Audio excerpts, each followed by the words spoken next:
Hey everyone, welcome to The Explainer, where we break down big ideas. Today, we are diving deep into Mark Manson's global phenomenon, the subtle art of not giving a fuck. Right off the bat, the book just hits you with this kind of brutal, in-your-face honesty. It's definitely a shock to the system, isn't it? So you hear a title like that, and you probably think, okay, is this just a manual for being a complete jerk? It's a fair question. But what if this whole subtle art thing is actually something way deeper? All right, let's get into it. Okay, so first things first, let's bust a major myth. A lot of people think this book is about apathy, about just not caring about anything at all. But that's not it. The real philosophy here starts by diagnosing a very, very modern problem. You know this feeling, right? We've all been there. You feel a little anxious, and then you start getting anxious about being anxious. Or you feel sad, and then you get angry at yourself for feeling sad. It's this crazy, self-perpetuating spiral, and Manson calls it the feedback loop from hell. And this is where it gets really fascinating, because our expectations for life have totally shifted. Back in the day, feeling bad was just, well, part of life. You felt like crap, you dealt with it, you moved on. But today, you feel bad for 5 minutes, you pop up in your phone, and bam, you see hundreds of pictures of people living these perfect, happy lives. And suddenly, you're not just sad, you start to think there's something fundamentally broken about you. That's the trap. So, how do you escape this loop? Well, Manson points to something called the backwards law.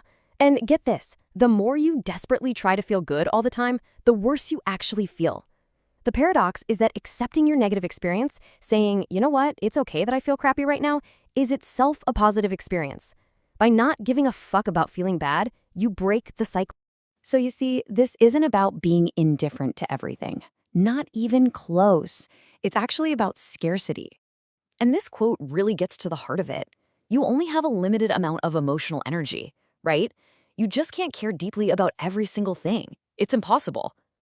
I love this analogy. Think of it like you have a fuck budget. It's a real, finite resource, and you have to choose how you spend it. Are you going to spend it on the guy who cut you off in traffic? On a rude comment online? Or are you going to save it for the things in your life that are genuinely important and worthy of your energy? And this idea leads us to the absolute core of the whole philosophy. Here it is. Life is always going to be a series of problems. The secret to a good life isn't getting rid of all your problems. It's about choosing better problems. So how do you do that? It all comes down to your values. Look at this chart. Good values are internal. They're things you can actually control, like your honesty or your self-respect. Bad values, on the other hand, are external. They depend on other people, things like being popular or having a lot of money. If you base your life on those, you're basically giving away control of your own happiness. It's a recipe for disaster. Manson offers a tool for this he calls the self-awareness onion. It's brilliant. Next time you feel a really strong emotion, peel back the layers. First, ask yourself, what am I actually feeling? Second, why am I feeling this? And then, the deepest, most important layer. What personal value or metric is causing this feeling? And then, is that a value I actually want to live by? It's like an audit for your soul. All right, another huge part of choosing your struggle is getting the difference between fault and responsibility. This one's a game changer.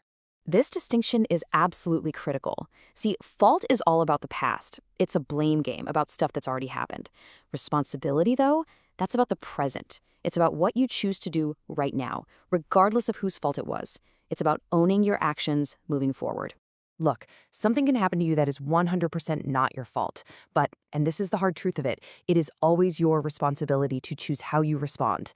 That is where all your power lies. You can't control what happens to you, but you can always control what you do about it. Now, this whole philosophy is incredibly popular for a reason, but we gotta be honest here. It's not a silver bullet. It's really important to look at the critiques, because a deeper psychological analysis shows it has some pretty big limitations.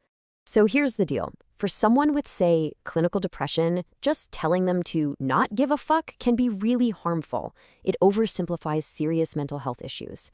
The philosophy also puts so much weight on individual choice that it can kind of ignore very real systemic factors like poverty or discrimination that limit people's options. And for someone who's survived serious trauma, the book's tough talk on victimhood can feel really invalidating. So the bottom line is, this can be an empowering way of thinking for sure, but it is absolutely not a replacement for professional therapy or an understanding of bigger social problems. So after all that, what's the big takeaway? How do we take these ideas and apply them in a smart, balanced way? It's really about reframing your whole goal in life. Stop chasing happiness. That's a losing game. Instead, find the problems you actually want to have, the struggles that are meaningful to you. Happiness isn't a life without problems. Happiness is a life with good problems. It's the feeling you get from solving them. And this all leads to a final, uncomfortable but amazing truth. In the grand scheme of the universe, we're all just inconsequential cosmic dust. And that sounds depressing at first, but think about it. It's actually the most liberating thought in the world. If nothing ultimately matters on that huge scale, then you're free. You're free from the pressure of other people's expectations. You get to decide what matters to you. And that leaves you with one final, powerful question. If life is about choosing your struggle, what struggle are you choosing? What problems do you want to have? That's the most important decision you'll ever make.